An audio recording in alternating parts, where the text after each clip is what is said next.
para continuar con la serie de sermones expositivos que comenzamos la semana pasada en la carta del apóstol Pablo a los Efesios.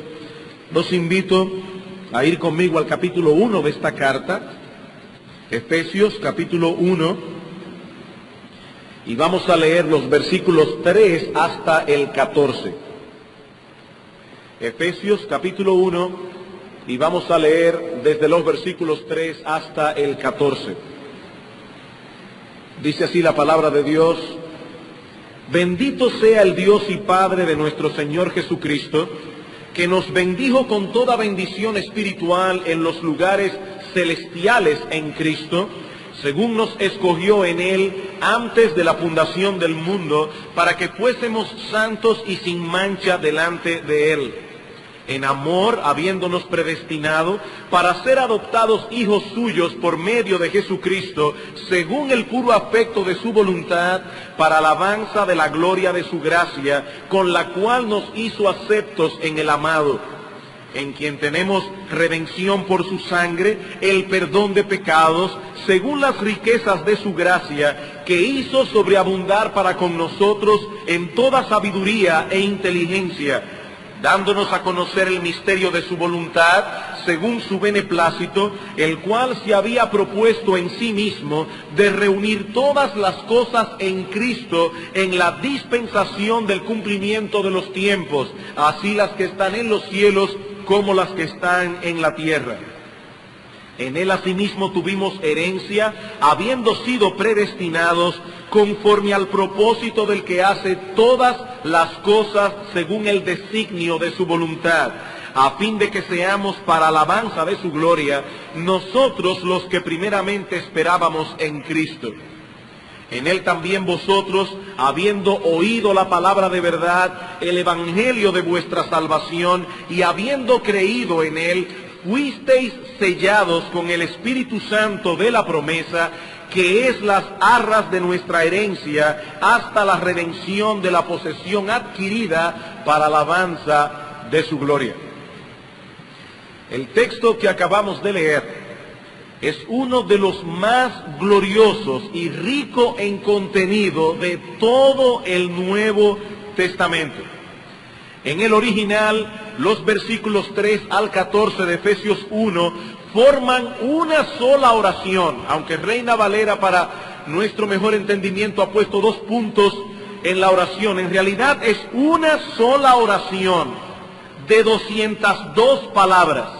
Y en ella Pablo derrama su corazón en adoración y gratitud por todos los dones de gracia que nuestro Dios y Padre ha concedido a su pueblo. Pablo no ahorra aquí palabras y calificativos para expresar algo que es evidentemente difícil de expresar: las inescrutables riquezas de la gracia de Dios. Podemos comparar esta oración con una bola de nieve que se precipita desde una montaña, haciéndose cada vez más grande en la medida en que desciende. El texto abre con unas palabras de adoración a Dios por todos sus beneficios. Bendito el Dios y Padre de nuestro Señor Jesucristo. Él merece toda la gloria por todos los dones que ha derramado libre y soberanamente sobre su pueblo. Luego Pablo continúa desarrollando este tema en una especie de himno de alabanza que puede ser dividido en 3 estrofas. La primera va desde el versículo 3 hasta el versículo 6, en donde Pablo mira hacia atrás al propósito eterno de Dios el Padre, quien nos escogió para salvación desde antes de la fundación del mundo. La segunda estrofa va desde el versículo 7 hasta el versículo 12, y allí Pablo contempla los beneficios de los que ya disfrutamos al presente en virtud de la obra salvadora de Dios el Hijo. Y finalmente en los versículos 13 y 14, Pablo mira hacia el futuro, hacia la consumación de la obra redentora, y allí magnifica de manera particular la obra de Dios, el Espíritu Santo.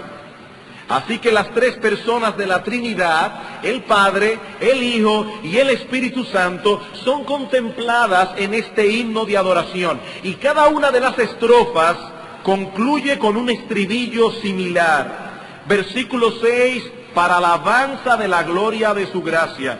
Versículo 12, a fin de que seamos para alabanza de su gloria. Versículo 14, que es las arras de nuestra herencia hasta la redención de la posesión adquirida para alabanza de su gloria. Los creyentes debemos alabar al Dios Trino por todos los beneficios que Él ha derramado sobre nosotros, porque para eso, hermanos, fuimos redimidos. Para alabanza de la gloria de su gracia. Y mientras más profunda sea nuestra comprensión de todo lo que vino incluido en ese paquete de la salvación, más profunda será también nuestra gratitud, nuestra devoción, nuestra adoración y nuestro gozo. Amados hermanos, nosotros debemos conocer lo que somos como cristianos. Un conocimiento superficial de las doctrinas encerradas en este pasaje producirá una vida cristiana superficial, un gozo superficial, una adoración superficial y un servicio superficial.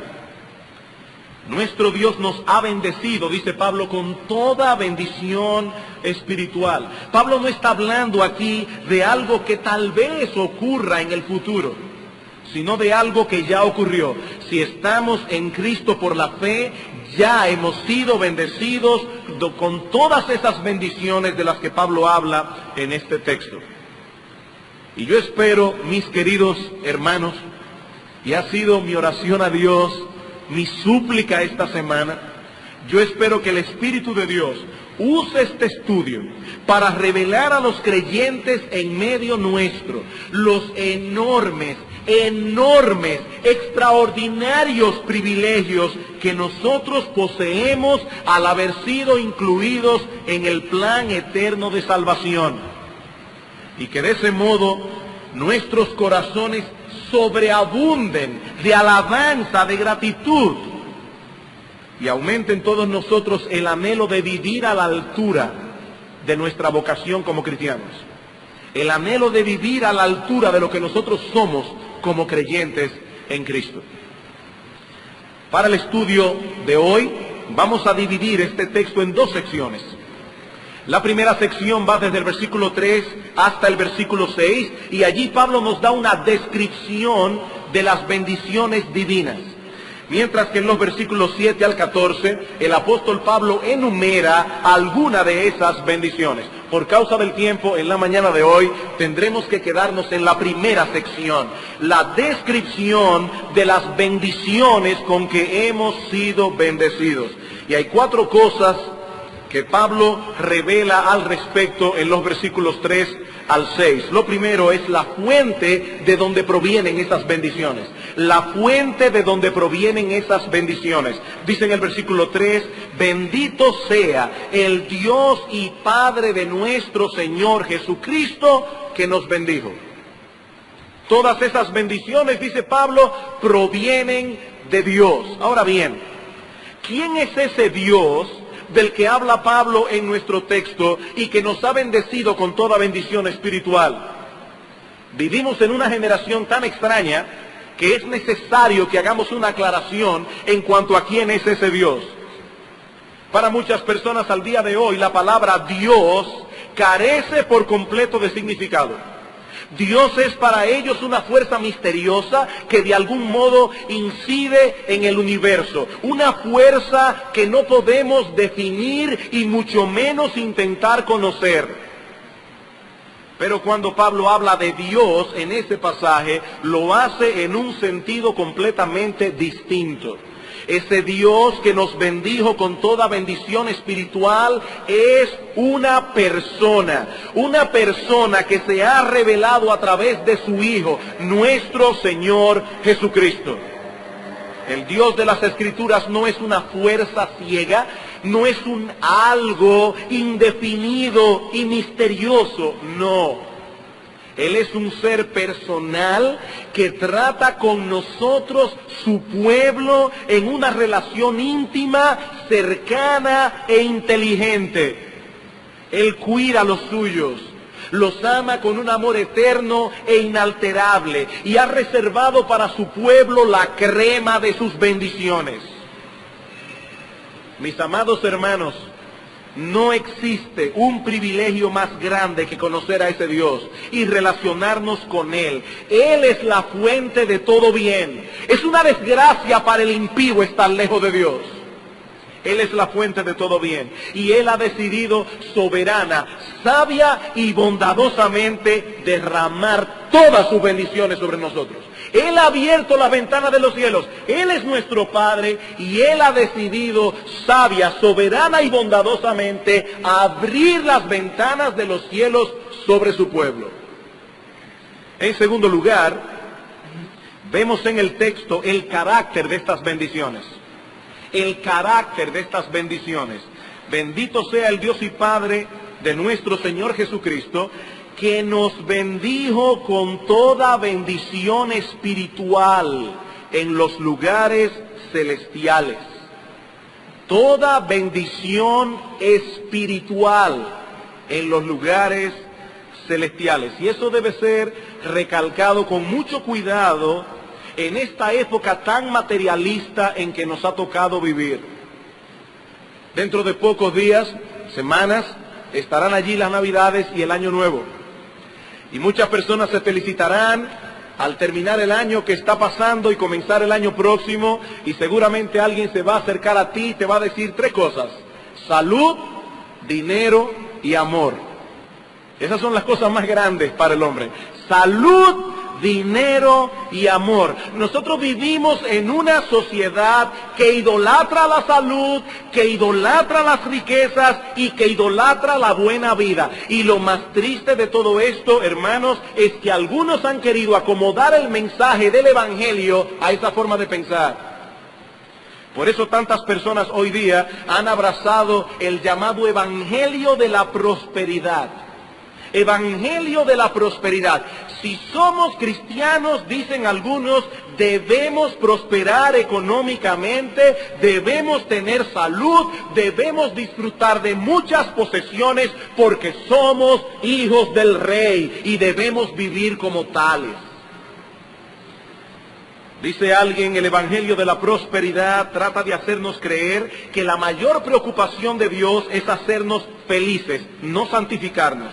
Y que Él se preocupa más por nuestro bienestar físico y material que por el moral y el espiritual. El Dios de la prosperidad es un mensajero celestial, una especie de hado madrino todopoderoso, un mensajero celestial cuya única responsabilidad es responder a todos nuestros llamados y asegurarse de que estemos gozando de la vida. Amados hermanos, nuestro bendito Salvador no murió en una cruz para darnos riquezas, salud y una vida cómoda y placentera. Él murió en la cruz para hacernos santos. Los cristianos vivimos en este mundo y por lo tanto disfrutamos de los bienes terrenales que Dios derrama sobre todos los hombres. Pero no debemos olvidar que son temporales, son bienes temporales. Nada hemos traído a este mundo, dice Pablo en 1 Timoteo 6:7, y sin duda nada podremos sacar, nada. Cuando concluya nuestro tiempo aquí, tenemos que dejar atrás todas esas cosas. Y eso es lo que el hombre incrédulo parece ignorar. Él vive para las cosas de este mundo como si eso fuera todo. Y de ese modo desprecia, rechaza las verdaderas riquezas.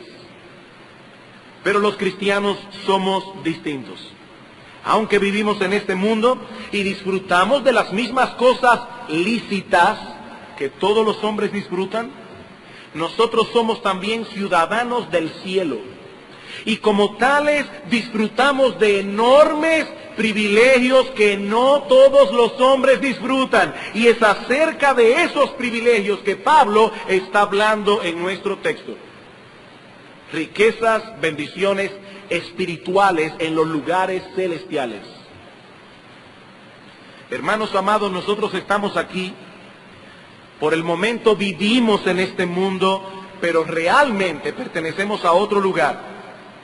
Y aunque nos es lícito disfrutar de las bendiciones temporales de Dios, esas bendiciones temporales que Dios derrama sobre todos los hombres, en algunos más, en otros menos, en ningún momento debemos olvidar que somos extranjeros y peregrinos. Somos extranjeros y peregrinos. Nuestra ciudadanía está en los cielos, dice Pablo en Filipenses 3:20. Y esa ciudadanía encierra grandes privilegios. Hemos sido bendecidos con toda bendición espiritual en los lugares celestiales. No con algunas, hermanos, con todas. Somos ciudadanos del cielo, con todos los derechos que esa ciudadanía encierra. En el cielo, en el reino de los cielos, no hay ciudadanos de segunda categoría. No hay. Nos relacionamos con Dios como nuestro Padre.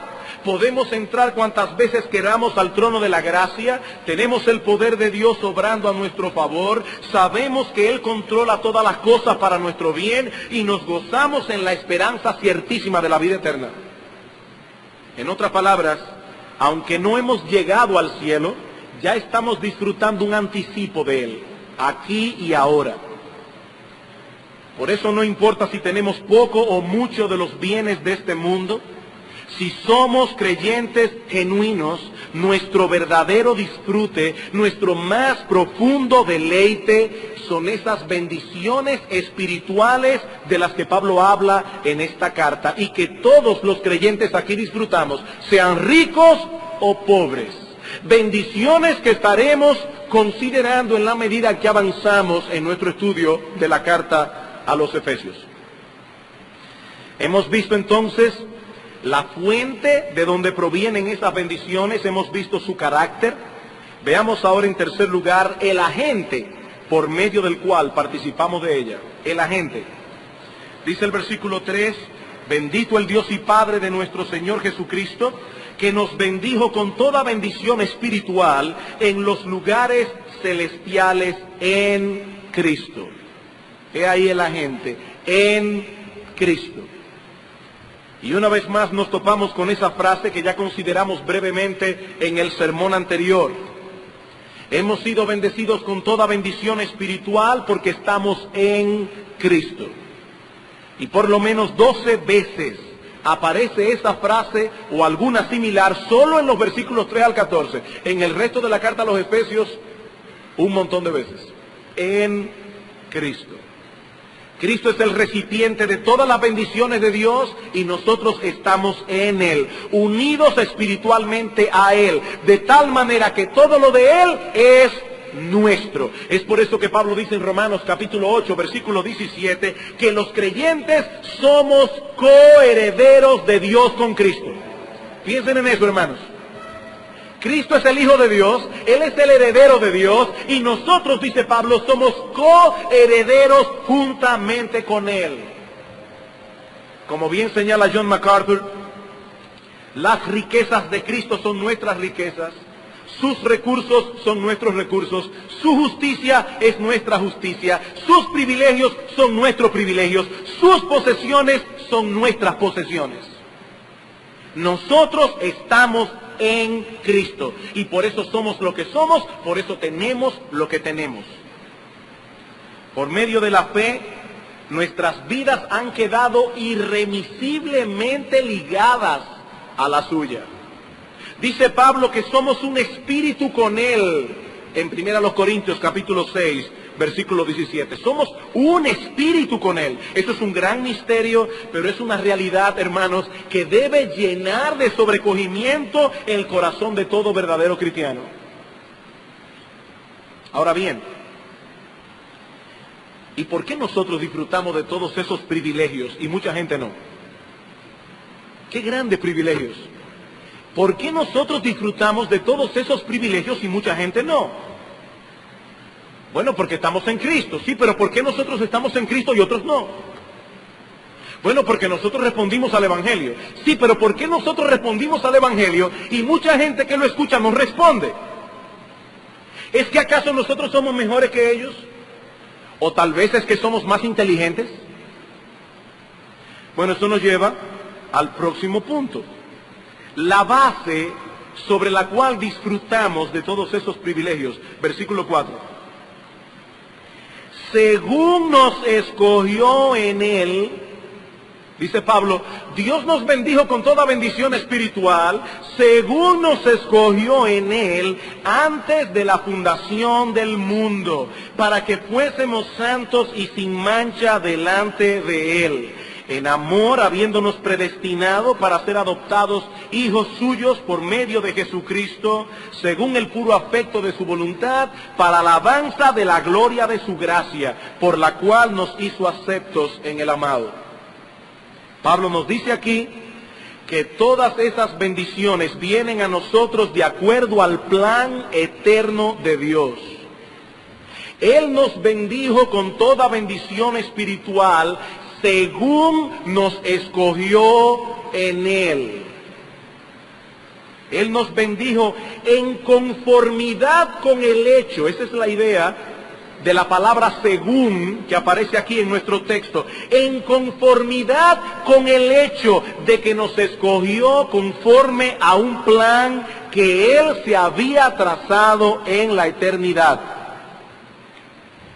Queridos hermanos en Cristo, lo que Pablo nos está diciendo aquí es que todas esas bendiciones no llegaron a nuestras vidas por casualidad, no llegaron a nosotros por capricho, ni mucho menos por algo bueno que nosotros hayamos hecho, no por algo que Dios haya visto en nosotros. No, Dios nos bendijo con toda bendición espiritual porque así había determinado hacerlo desde antes de la fundación del mundo. Este no fue un plan de último minuto, algo que se le ocurrió a Dios de repente. No, todo eso fue hecho conforme a la intención eterna y deliberada de Dios. Y eso nos coloca en esta mañana frente a una de las doctrinas más impopulares, más abusadas y más atacadas de toda la Escritura, la doctrina bíblica de la elección soberana de Dios. Muchos crujen sus dientes contra esta doctrina. Se sienten profundamente molestos cuando escuchan hablar de un Dios soberano que hace todas las cosas, como dice Pablo en el versículo 11, según el designio de su voluntad. Estas personas no soportan la idea de que Dios ejerza su prerrogativa de ser Dios. No soportan eso. Y es que pocas doctrinas aplastan tan rotundamente el orgullo y la soberbia del hombre que la doctrina bíblica de la elección. Pocas doctrinas.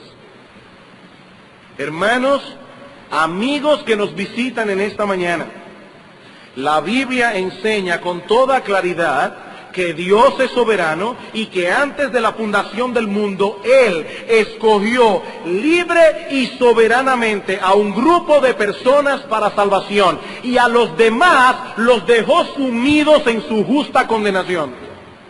Eso es lo que enseña la Biblia. Y el apóstol Pablo no tiene problemas en incluir esta gloriosa verdad de las Escrituras en este himno de alabanza a Dios. Obviamente, él no pensaba que estas cosas debían quedar ocultas o que debían solo ser enseñadas en un seminario teológico. No, esta carta fue escrita a una iglesia compuesta por hermanos comunes y corrientes, quienes debían unirse a Pablo, bendiciendo a Dios y alabando su nombre por haberlos escogido para salvación desde antes de la fundación del mundo. Y hermanos, yo tengo la firme convicción de que el entendimiento de esta doctrina marcará la diferencia entre un cristiano maduro y uno que no lo es. Si hay algo en lo que nosotros debemos profundizar como creyentes, si hay una verdad de las Escrituras en la que debemos meditar continuamente, es en la soberanía de Dios. Nuestro Dios es soberano y Él ha ejercido esa prerrogativa divina en la salvación de los pecadores. Por lo tanto, nosotros debemos esforzarnos en conocer lo que Dios nos ha revelado al respecto en su palabra, porque todo lo que allí se enseña es inspirado y es útil. Pero al hacerlo, debemos recordar también nuestras limitaciones. Calvino dijo muy atinadamente que al tratar con la predestinación deberían evitarse dos actitudes: curiosidad excesiva por lo que Dios no ha revelado y timidez exagerada en enseñar lo que ha revelado. Y eso es muy sabio. Hay personas que preferirían: pastor, no hable de eso hoy, que hay muchos inconversos aquí, muchas personas que nos visitan. No es que ellos deben saber estas cosas. Ellos deben saber estas cosas, que no es Dios que está en las manos de ellos, ellos están en las manos de Dios. Eso es lo que enseña la Biblia. Y al acercarnos al estudio de estos versículos tan profundos de Efesios 1, hay dos palabras claves que yo quiero que ustedes noten en esta mañana. En el versículo 4, Pablo nos dice que Dios nos escogió, y en el versículo 5 que Dios nos predestinó. Fuimos escogidos, fuimos predestinados. Ambos términos son muy similares en significado. Escoger significa tomar o hacer una selección. Esta palabra se usa en Lucas capítulo 6, versículo 13, al hablar de la selección que hace Cristo de los 12 discípulos, de los 12 apóstoles. Ellos no decidieron ser apóstoles de Cristo.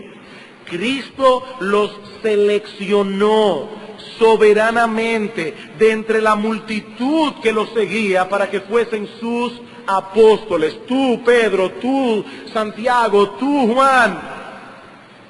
Bueno, lo que tenemos aquí es que Dios nos escogió para salvación. Dice nuestro Señor Jesucristo en Juan capítulo 15, versículo 16, no me elegisteis vosotros a mí, yo os elegí a vosotros. Ustedes no me eligieron a mí, yo los elegí a ustedes.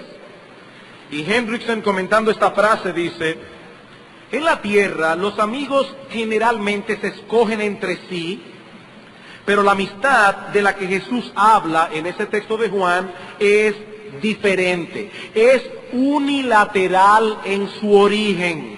No se produjo por un acercamiento gradual de ambos lados, como ocurre a menudo entre los hombres, sino que la produjo solo Jesús. Estas palabras, dice Hendrickson, ponen de relieve el carácter libre, independiente y espontáneo del amor de Cristo. Cristo nos amó y nos escogió cuando nosotros no queríamos saber de Él, cuando nosotros éramos sus enemigos.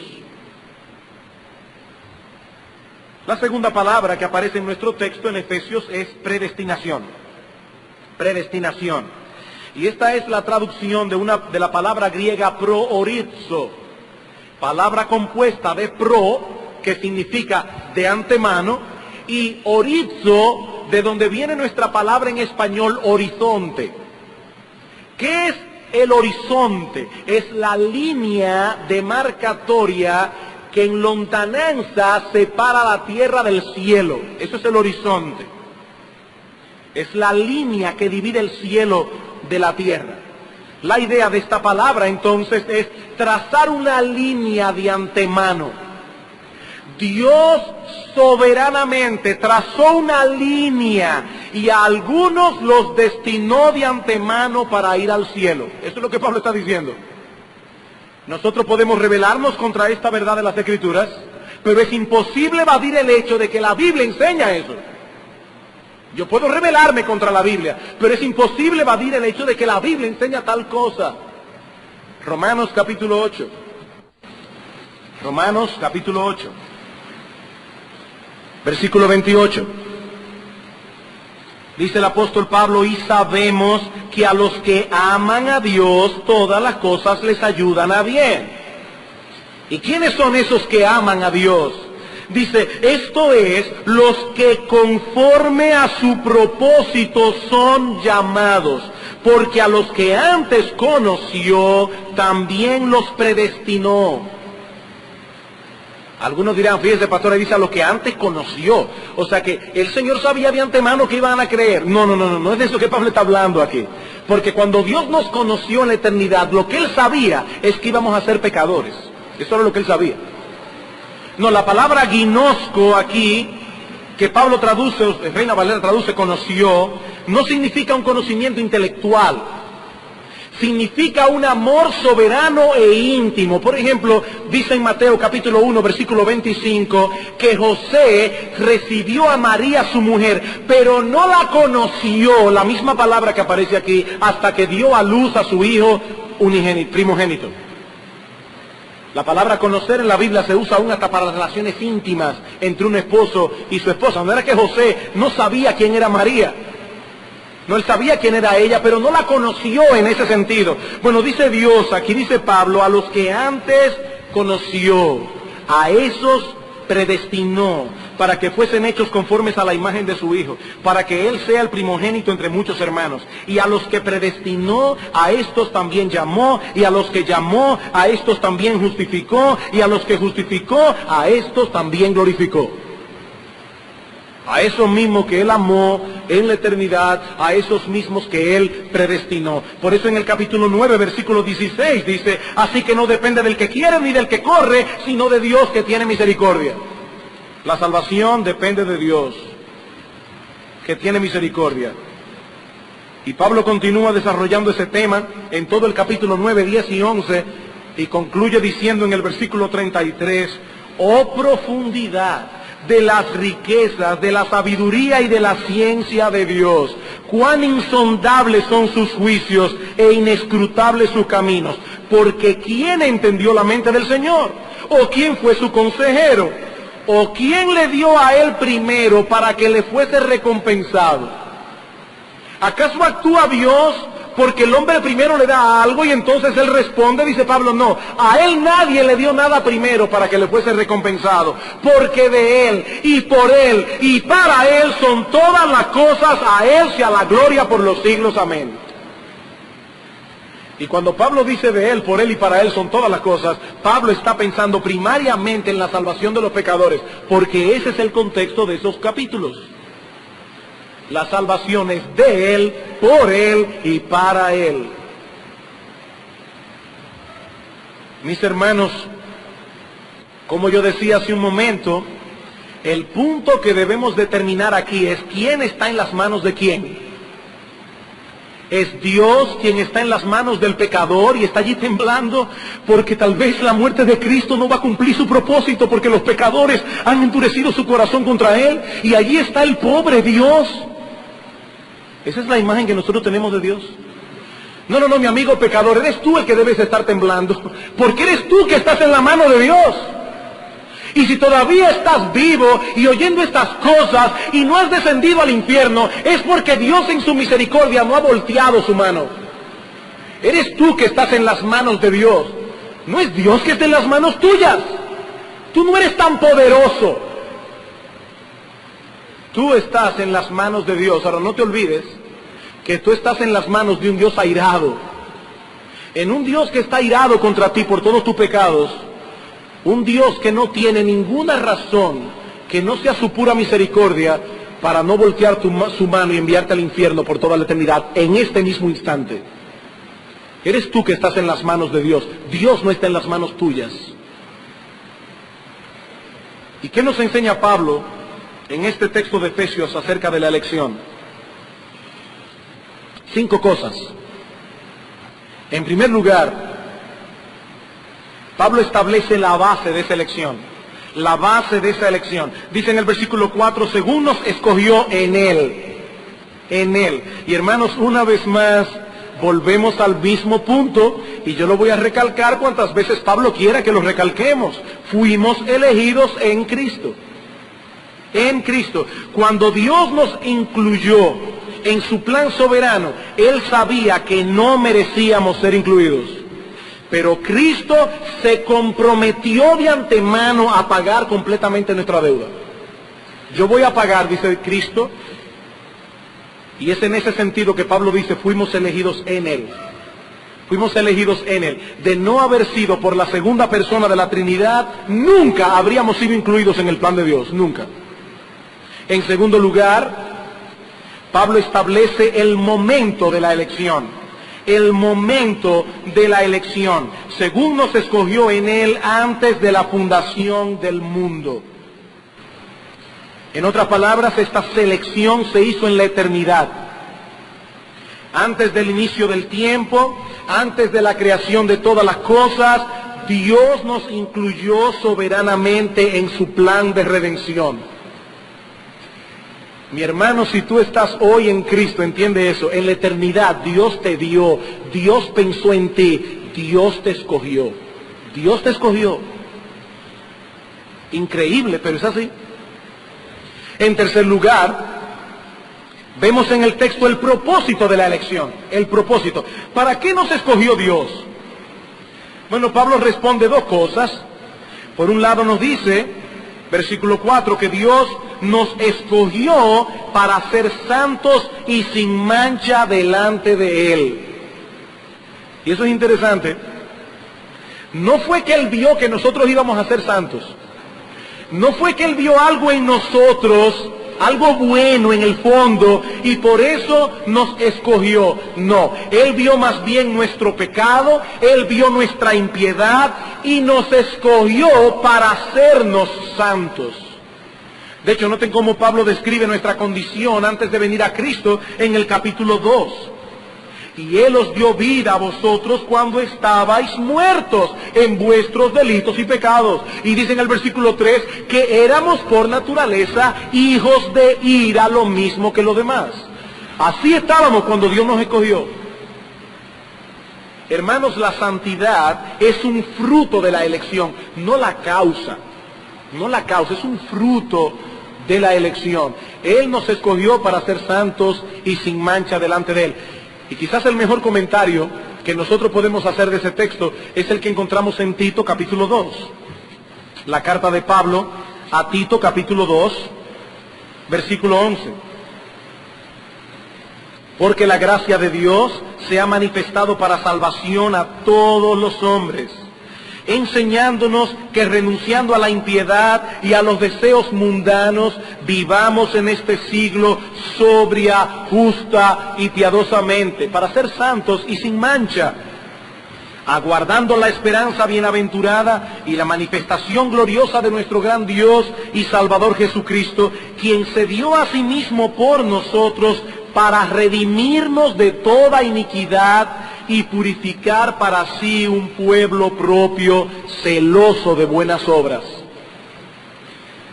Dios el Padre nos escogió y el Hijo murió en una cruz para que nosotros fuésemos un pueblo santo, un pueblo de hombres y mujeres apartados para Dios, viviendo bajo los principios de la voluntad revelada de Dios.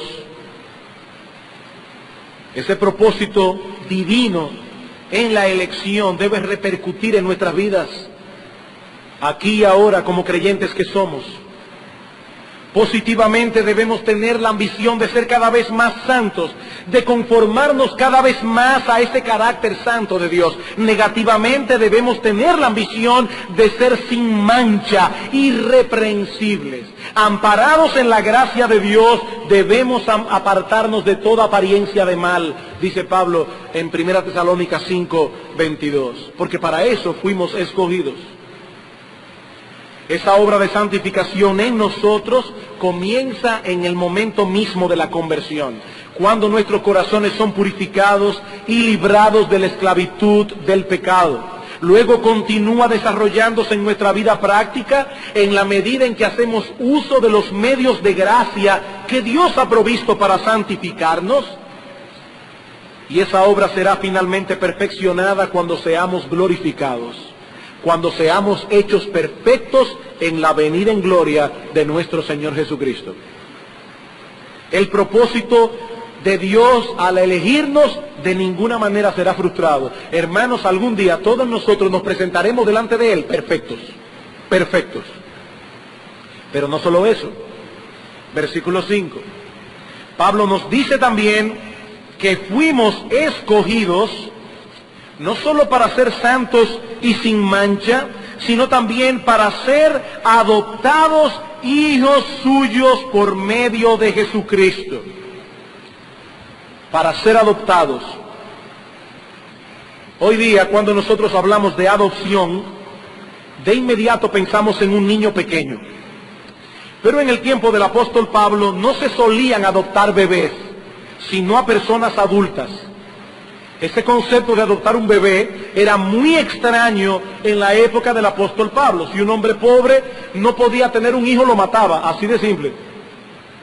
Así de simple, no había ese concepto de déjame darlo en adopción. A nadie se le ocurría adoptar un bebé. Se adoptaban adultos. Si un hombre rico no tenía herederos, él buscaba una persona que fuese digna a quien él dejarle toda su herencia y lo adoptaba como hijo.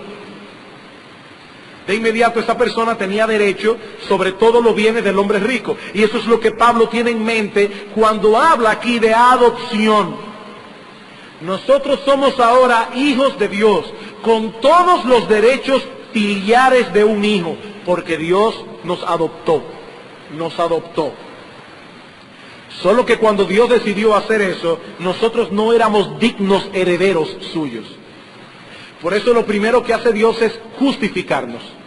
Dios nos justifica, Él pone en nuestra cuenta la justicia perfecta de Cristo y en base a esa justicia nos declara inocentes y luego nos adopta ahora que hemos sido perdonados. Por eso Pablo dice una vez más que todo eso ocurrió en Jesucristo. Para ser adoptados hijos suyos por medio de Jesucristo. En virtud de la obra redentora de su Hijo, que nos es aplicada por la fe, el juez de toda la tierra, hermanos, nos mira en Cristo y nos declara sin culpa, como si nosotros nunca hubiéramos roto un plato.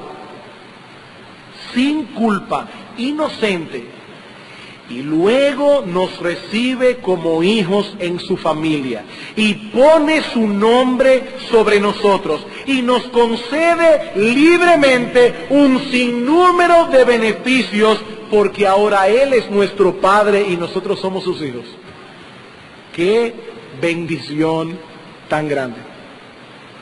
Dios nos escogió para ser santos y para ser adoptados hijos suyos. Pero también vemos en el texto, en cuarto lugar, la razón por la cual Dios nos escogió. Cualquiera mire esta cosa y dice, pero ¿por qué a mí? Yo no entiendo eso. ¿Por qué a mí? ¿Por qué Dios me escogió a mí? Bueno, la razón está en el versículo 5. En amor, habiéndonos predestinado para ser adoptados hijos suyos por medio de Jesucristo, según el puro afecto de su voluntad. Según el puro afecto de su voluntad. Mis hermanos amados, la elección de Dios no fue arbitraria ni caprichosa. Una decisión es arbitraria cuando se toma sin ninguna razón. ¿Por qué tú hiciste eso? No, yo no tenía ninguna razón. Eso es arbitrariedad. Pero en el caso de Dios, Él sí tiene una razón. En el caso de Dios, Él sí tenía una razón para escogernos. Solo que esa razón no se encuentra en nosotros, sino en Él. Y no ha sido revelada. No ha sido revelada.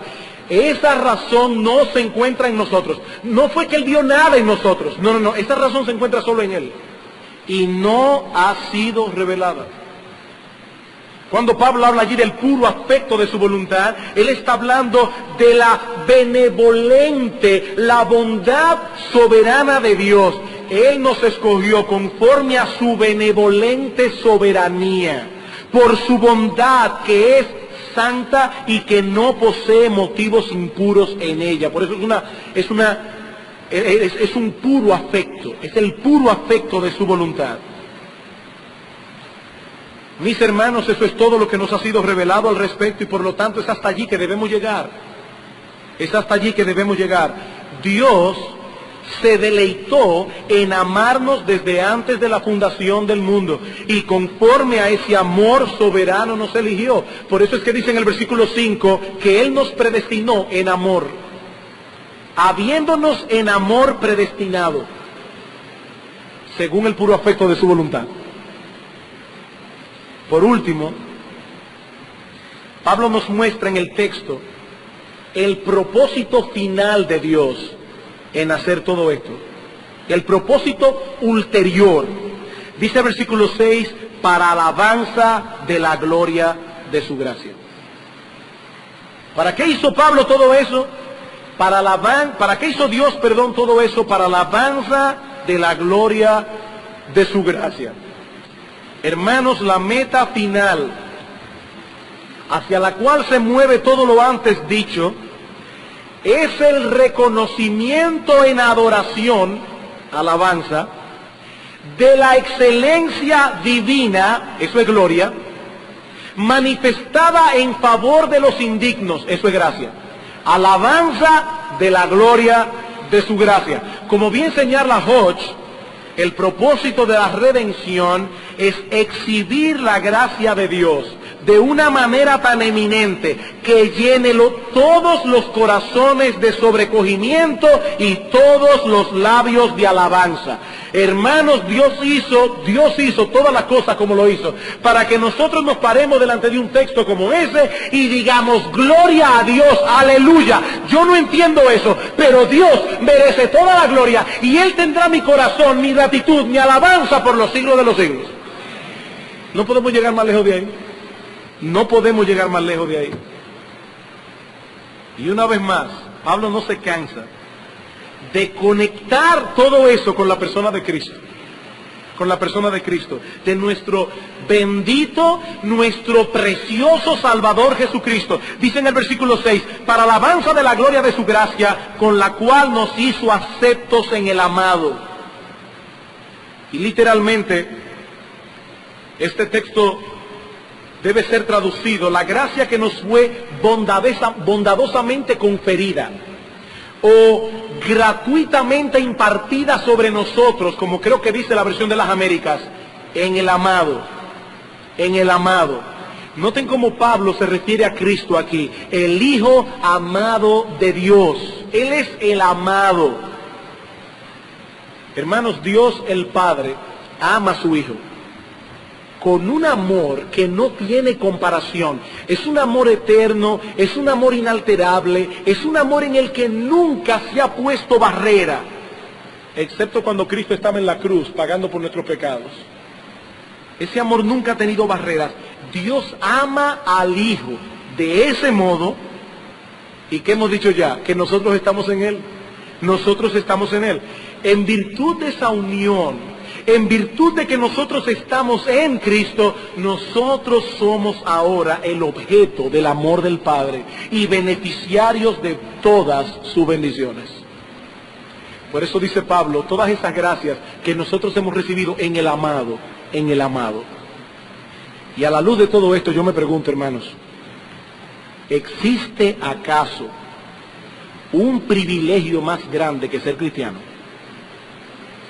Hermano, toda mi oración a Dios esta semana era, Señor, ayúdame en mi cortedad de palabra, ayúdame a expresar lo que este texto enseña. Hermanos, existe en el mundo un privilegio más grande que ser un cristiano. ¿Es que acaso hay algo que sea más glorioso que conocer a nuestro Señor Jesucristo y tener nuestra vida escondida en Él? Hermanos amados, es imposible comprender las implicaciones de todas esas enseñanzas y permanecer indiferente, a menos que usted no tenga vida espiritual o esté muy mal espiritualmente. Es imposible contemplar todo lo que Pablo está diciendo aquí acerca de lo que es ser un cristiano y permanecer indiferentes. Hermanos, nuestro Dios nos ha bendecido con toda bendición espiritual. Nosotros somos ahora los beneficiarios de las riquezas de su gracia. Somos coherederos de Dios juntamente con Cristo. Y algún día entraremos en el disfrute pleno y eterno de esa herencia.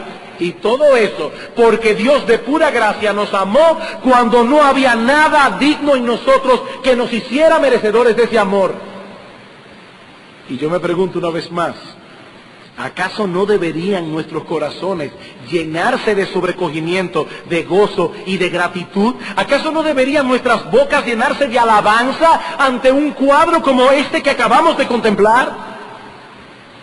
Mi hermano querido, en la eternidad Dios te vio, Dios te conoció, Dios te vio en tu pecado y aún así te amó y soberanamente, por una razón que aquí nadie entiende, Dios te incluyó a ti, mi hermano, en su plan soberano. Y cuando vino el cumplimiento del tiempo, Dios envió a su Hijo y su Hijo fue a la cruz pensando en ti y derramó su sangre por tus pecados, porque Él te amó desde antes de la fundación del mundo. Mi hermano, Cristo fue herido en la cruz por ti específicamente, particularmente. Él derramó su sangre para limpiarte de tus pecados. Yo no lo entiendo, pero Cristo estaba pensando en ti y en mí cuando Él derramó su sangre en la cruz del Calvario. Y soberanamente después, luego Dios envió su Espíritu para que abrieras tus ojos, tú que estabas muerto en tus delitos y pecados, para que pudieras ver la belleza de Cristo, para que pudieras ver su hermosura, para que pudieras ver la gloria de Dios y para que cayeras postrado delante de su presencia en arrepentimiento y fe. Hermanos, que Dios nos conceda vivir a la altura de nuestros privilegios.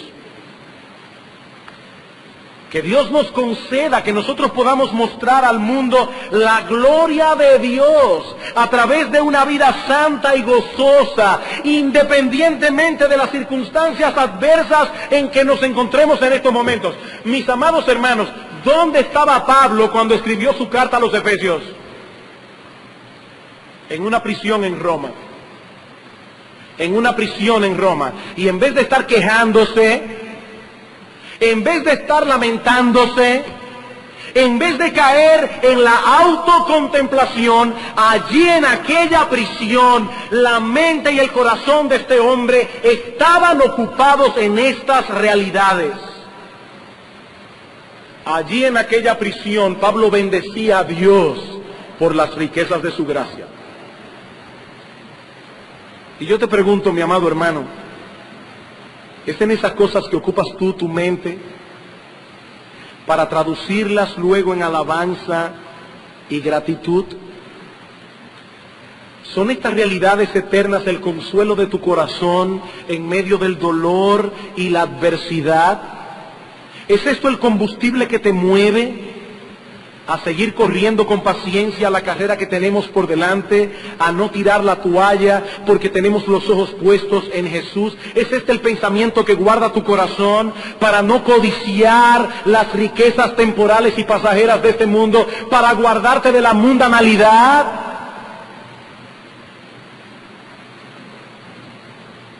Son estas verdades las que nosotros debemos aplicar mañana cuando llegue el famoso paquetico.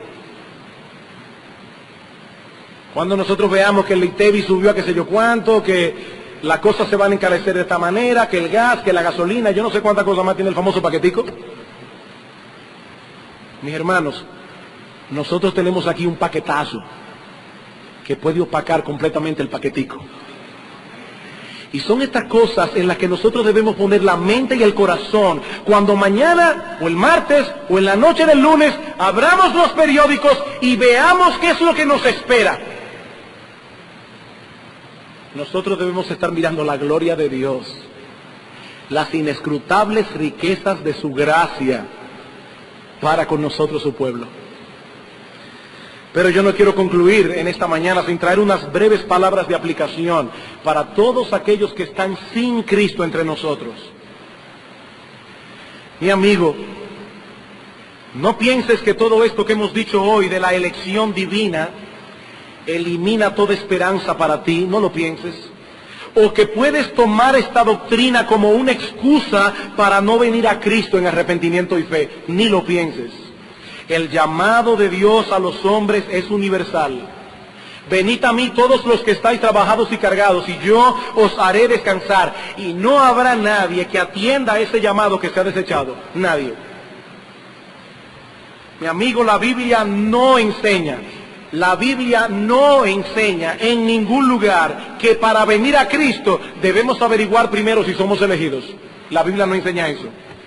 La palabra más bien nos invita a venir dándonos la seguridad de que si venimos por fe, clamándole a Cristo misericordia y perdón, no seremos desechados, no seremos. Mi amigo, la razón por la que muchos se perderán y no vendrán a Cristo no es que Dios se los impedirá, porque Dios no le impide a nadie venir. Él se deleita en tener misericordia, Él se deleita en perdonar. La razón por la que muchos no vendrán es su pecado, es la dureza de su corazón, y esa es la razón por la que tú no quieres venir, mi amigo. No es la elección, es tu pecado, es tu dureza. Pero he aquí una buena noticia. He aquí una buena noticia. Cristo tiene poder para vencer tu obstinación.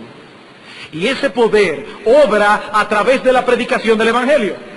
Esa es la razón por la que no nos cansamos de predicar. Porque Dios, ese Dios que ha escogido a muchos para salvación, ha escogido también el medio por el cual serán salvos.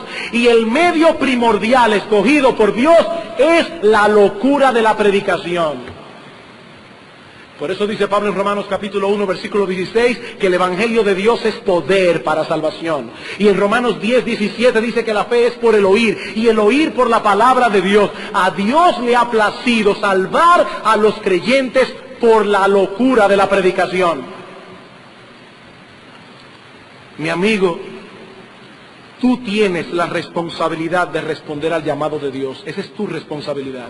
Dios es soberano, el hombre es responsable. Ambas cosas se enseñan en mi Biblia. Y las creo las dos, igualito. Y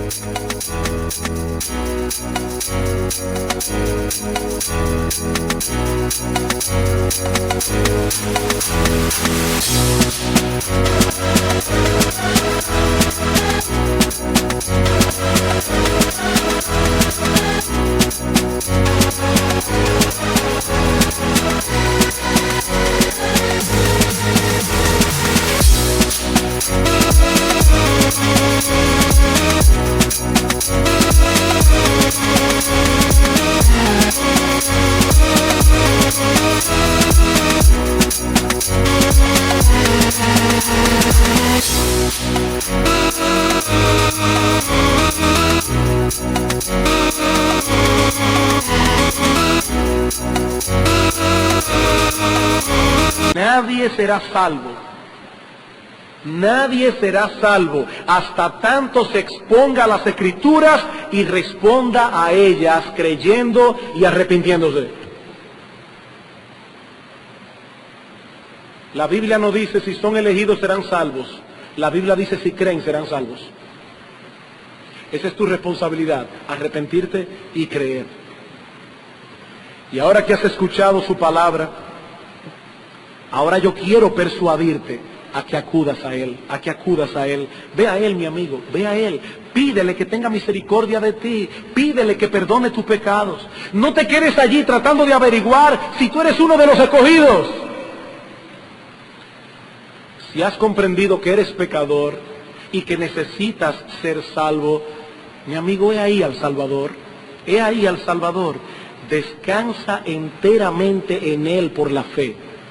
Y dice la Biblia que tú serás salvo. Tú serás salvo.